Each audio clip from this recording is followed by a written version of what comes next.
লোকে বলতো পরীদের দুনিয়া নাকি ভীষণ সুন্দর আর মনোহর হয়, কিন্তু পৃথিবী থেকে অনেক দূরে পরীদের এমন এক দুনিয়া ছিল যা দেখতে অত্যন্ত ভয়ানক ছিল। কারণ সেই পরিদেশে অনেক ডাইনি বাস করত।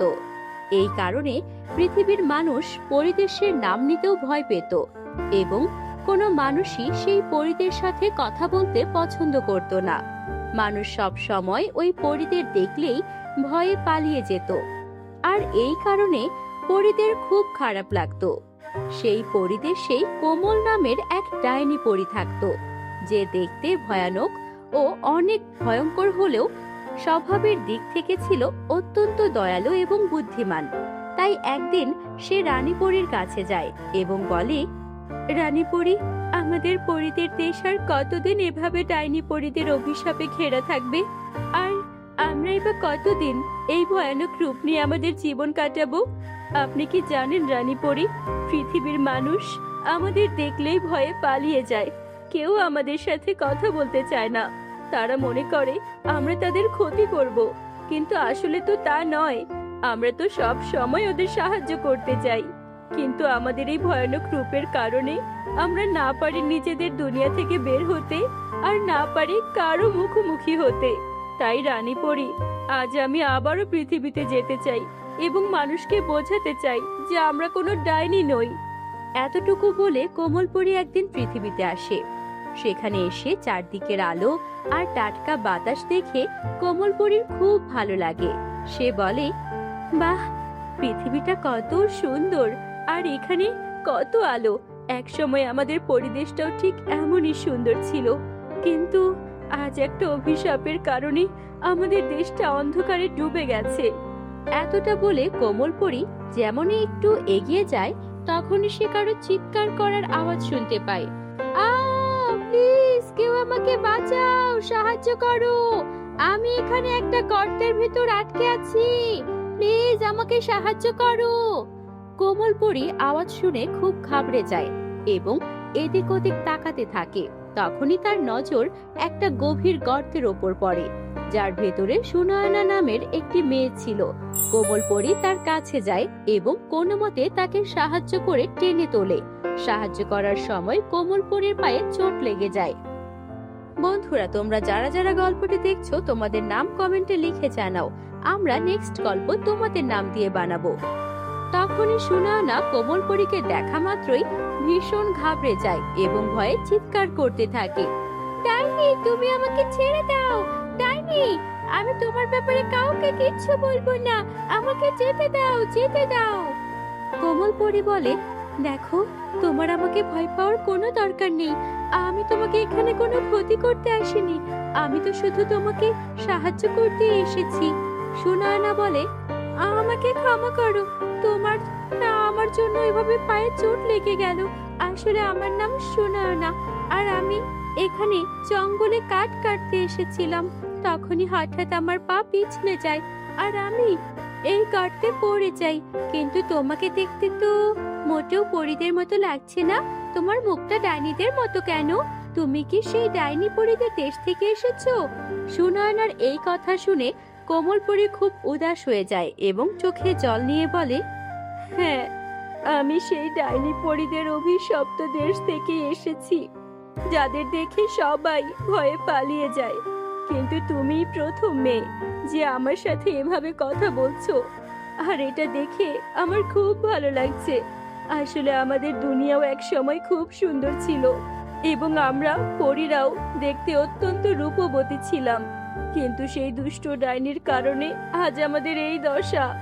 সুনয়না বলে, আমাকে ক্ষমা করো কোমলপরী, কিন্তু আমি কিছু বুঝতে পারলাম না। তুমি কি বলতে চাইছো? তোমাদের দুনিয়ার সব পরী এত ভয়ানক কেন দেখতে? কোমলপরী বলতে শুরু করে, আসলে সুনয়না, এই গল্প বহু বছর পুরনো। যখন আমরা পরীরা খুব সুন্দর ছিলাম, আমাদের রূপের চর্চা পুরো পৃথিবীতে হতো। সেই সময় সাহারানপুর গ্রামে এক অত্যন্ত শক্তিশালী মহিলা সন্ন্যাসী থাকতেন, যার কাছে আমরা পরীরা মাঝে মাঝে কিছু জাদুকরি বিদ্যা শিখতে আসতাম। কিন্তু সেই গ্রামেই মোনা নামের এক দুষ্ট ডাইনিও থাকতো, যে সব সময় আমাদের পরীদের হিংসা করত আমাদের ওপর প্রতিশোধ নেওয়ার জন্য সে রোজ রোজ নতুন নতুন ফোন দিয়ে আসতো। একদিন সে ওই সন্ন্যাসীর খাবারে কিছু বিষাক্ত জিনিস মিশিয়ে দেয়, যার কারণে তার মৃত্যু হয়। আর তার মৃত্যুর সমস্ত দোষ আমাদের পরিদের ওপর এসে পড়ে। আমরা কিছু বুঝিয়ে বলার আগেই মৃত্যুর মুখে দাঁড়িয়ে ওই সন্ন্যাসী আমাদের এই অভিশাপ দিয়ে যান। তোমরা পরী হয়ে আমাকে এইভাবে প্রাণে মেরে ফেলার চেষ্টা করলে, আমি আমি কখনো ভাবিনি। আমি ভেবেছিলাম তোমরা জাদু শক্তি শিখে মানুষের ভালো করবে, কিন্তু তোমরা তো এখানে আমার প্রাণ কেড়ে নিলে। তোমাদের মধ্যে আর ওই মোনা ডাইনির মধ্যে কোনো তফাৎ নেই। আজ তোমরা আমার সাথে যা করেছো তার জন্য আমি তোমাদের কখনো ক্ষমা করব না। তাই যাওয়ার আগে আমি তোমাদের অভিশাপ দিচ্ছি, যে রূপের অহংকার তোমাদের আছে, যে রূপের জন্য তোমরা পরিচিত, তা চিরকালের জন্য গায়েব হয়ে যাবে।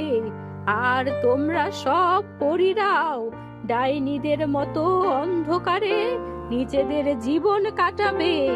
যে কেউ তোমাদের এই ভয়ানক মুখ দেখবে সেই ভয়ে পালিয়ে যাবে, আর কেউ তোমাদের পাশে আসতে চাইবে না। ব্যাস, সেই দিন থেকেই আমাদের সুন্দর পরিবেশ ডাইনিদের দেশে পরিণত হলো এবং আমাদের রূপ রঙও ডাইনিদের মতো কুৎসিত হয়ে গেল। কিন্তু এই সবে আমাদের কোনো দোষ ছিল না। এই সব কিছু ওই মোনা ডাইনির কারণে হয়েছে, আর তার পাপের শাস্তি আজ আমরা ভোগ করছি।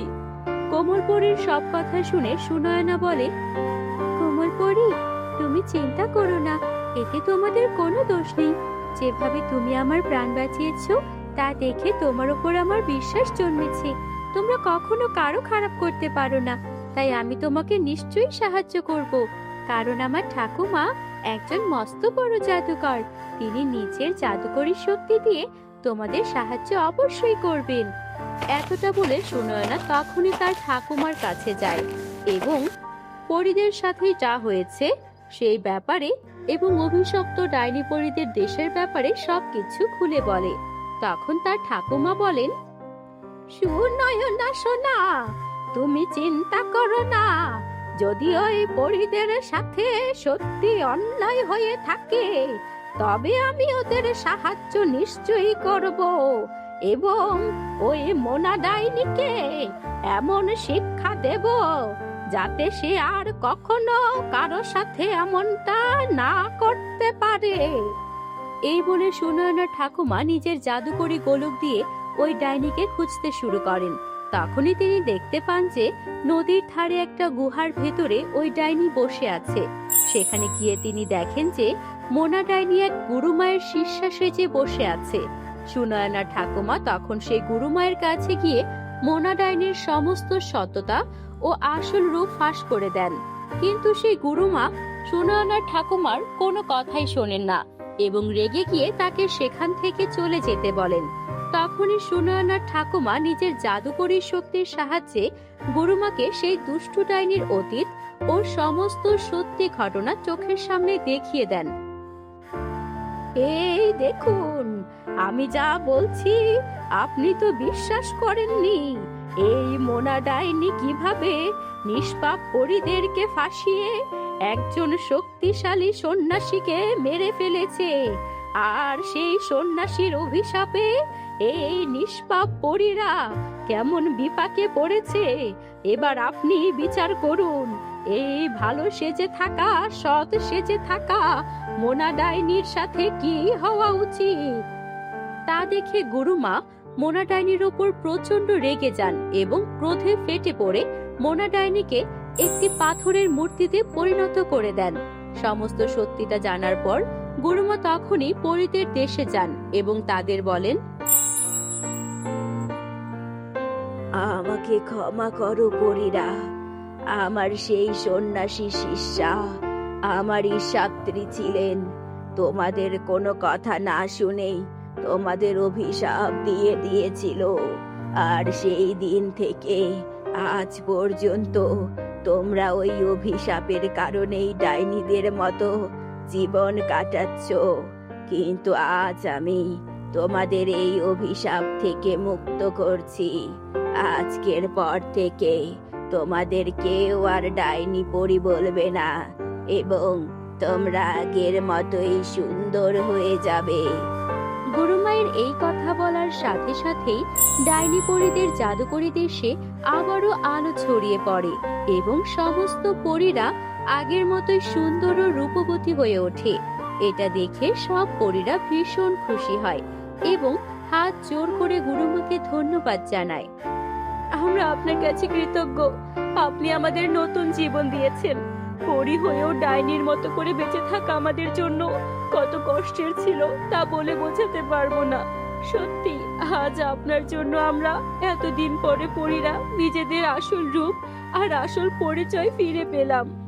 সেই দিনের পর থেকে ওই পরীরা নিজেদের সুন্দর পরিদেশে হাসি খুশিতে জীবন কাটাতে শুরু করে। এরই মধ্যে কোমল আর সুনয়নার মধ্যে খুব গভীর বন্ধুত্ব হয়ে যায়। সুনয়না, তুমি না থাকলে তো এই দিন আমরা দেখতামই না। তুমি মানুষ হয়েও আমার এই ডাইনি রূপ দেখে ভয় পাওনি, বরং তুমি আমার উপকার করেছো। তুমি আমার পরম বন্ধু। তোমার যখন যা দরকার হবে আমি তোমাকে দেব। আমার কিছুই দরকার নেই, আমি মানুষের সাহায্য করতে চাই। এরপর থেকে কোমলপরি রোজ সুনয়নার সাথে দেখা করতে পৃথিবীতে আসতো আর দুজনে মিলে অসহায় গরিব দুস্থ মানুষদের সাহায্য করত। তাদের দুইজনের সাহায্যে অনেক মানুষ তাদের থাকা খাওয়ার অনেক চিন্তা থেকে মুক্ত হতে পারে।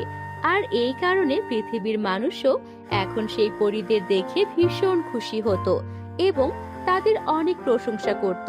যারা ডাইনি পরীদের দেখে ভয়ে পালাতো তারা এখন পরীরা এলে আনন্দ উৎসবে মেতে ওঠে। বন্ধুরা, গল্পটি তোমাদের কাছে কেমন লেগেছে কমেন্টে জানাতে ভুলবে না কিন্তু। আমাদের চ্যানেলে তোমরা যদি নতুন হয়ে থাকো আমাদের চ্যানেলটিকে এখনই সাবস্ক্রাইব করে বেল বাটনটি প্রেস করে দাও। দেখা হবে নতুন কোনো গল্পে। বাই বাই বন্ধুরা।